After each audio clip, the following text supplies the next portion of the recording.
I'm Maya Jones, and welcome to Jonesin for the Dubs Rookie Season, Episode 1.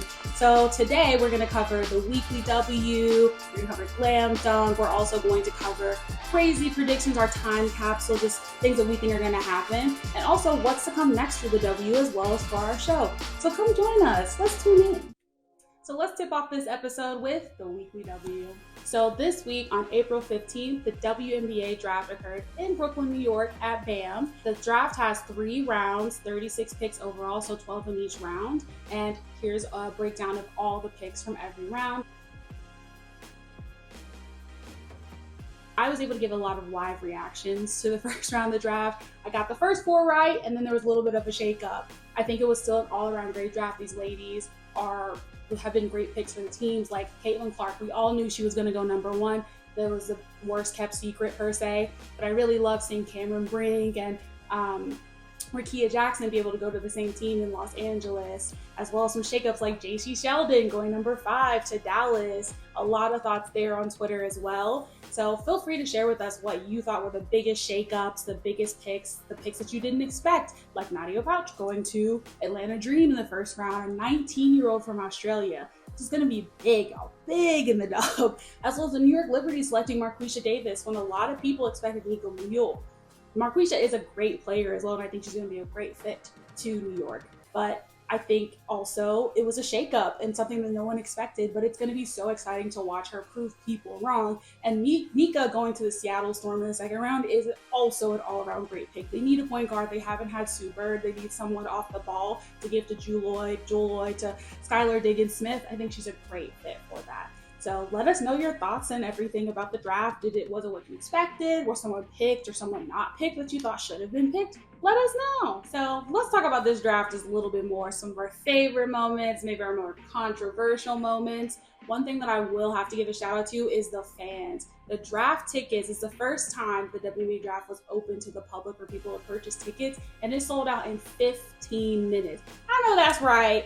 The women's basketball, people don't watch women's basketball, is now proven wrong. That's a lie. Some other controversial moments, or not controversial, just some little shakeups that I thought were super interesting were for sure the pick of Marquisha Davis going to the New York Liberty. The crowd of the WNBA draft, it was full of New York Liberty fans as expected.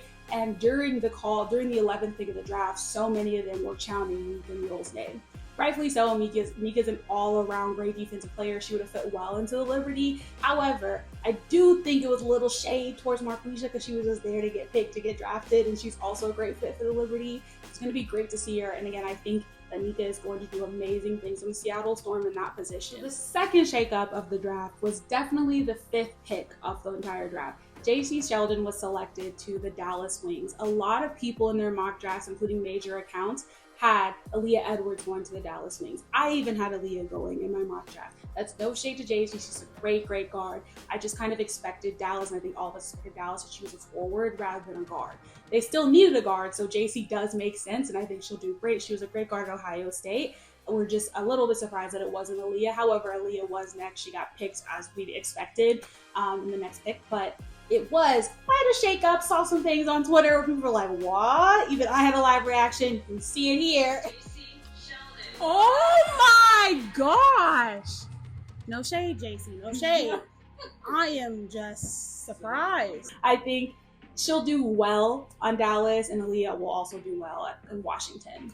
So another thing that I found really interesting about this draft was the amount of international players in the first round, excuse me. It's so interesting that with the Indiana Fever and choosing Caitlin Clark, of course, Caitlin Clark, the National Player of the Year, holding the all-time scoring record in college basketball ever, it makes sense to choose her. But also, there's definitely a great financial investment when you're drafting Caitlin Clark. She's going to bring a lot of fans. The Indiana Fever also announced through the WNBA that they're going to have 36 of their games broadcasted this year, which that's more than the Las Vegas Aces, who were the back-to-back champions of the league.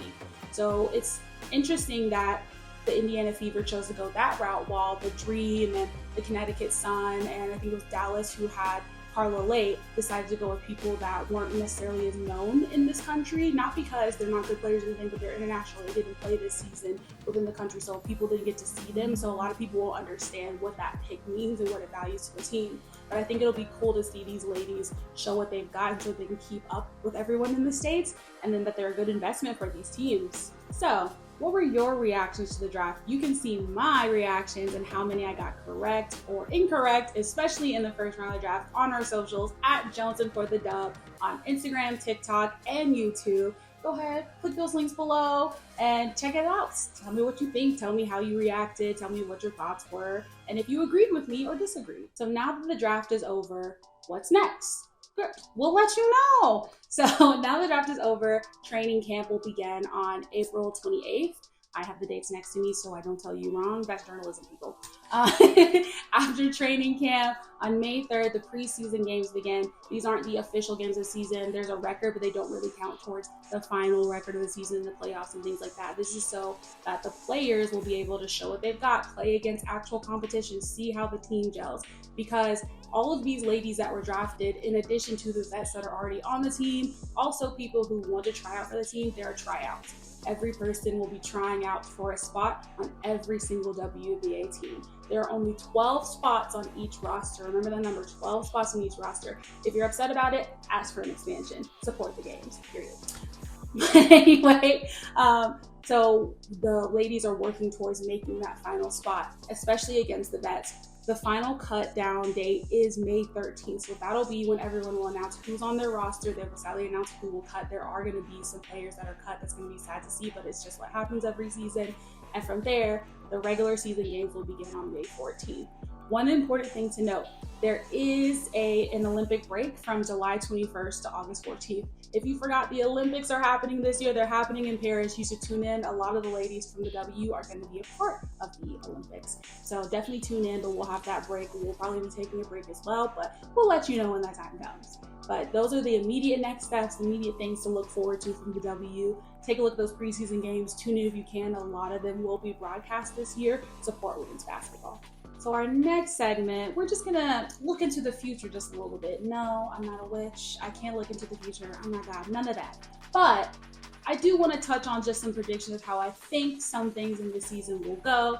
And let me know if you agree with me, like, comment, tell me if you think I'm absolutely crazy. But I have been watching the W since I was a child. So I think I know a little bit just about what could go on, but I'm not an expert. This is just my opinion. But after watching last season, seeing the draft picks, knowing the teams, here's some things that I think are going to happen this upcoming season. So as far as the world champs, I know some people don't think it's world because it's only in the US, but they're the world champs. I think the Las Vegas Aces are going to go repeat. I think Candace Parker is coming back. It might be her final season. I'm not wishing that upon Candace, but it's a speculation that a lot of people have, a lot of fans have. And I think the Aces will rally for her as well as with her to get that third chip and to also let her leave with a bang. Let her go out with a bang. Candace Parker is one of the GOATs, if not the GOAT, of the WNBA, of women's basketball, period. So, of course, her team's not going to let her not go out with a bang, especially Chelsea Gray, A'ja Wilson, Kelsey Plum, Jackie. I'd keep going down the entire roster if I wanted to, but they're not going to let her go out looking crazy. So I do think the Aces are going to repeat. If it's not the Aces, I do think it's either going to be the Connecticut Sun or the New York Liberty that will take it. They're their biggest competition in the league right now. That might change with the rookies, with the shakeups in the rosters. However, I still think with the amount of vets on both of these teams, that's their biggest competition, the biggest ones that can take that chip from them. As far as the MVP race, so Brianna Stewart, aka Stewie, was the MVP last year. I think after the MVP race, there was a lot of controversy on the votes. A'ja Wilson somehow got a third place vote. Shame on you, whoever put that third place vote. First of all, expose yourself. We've been waiting for a year. But second of all, shame on you, because third place, for real? Anyway, but I think A'ja might take that disrespect and kind of use it to her advantage and be like, you know what? I'm an MVP. She's already won it twice. She deserves that third MVP.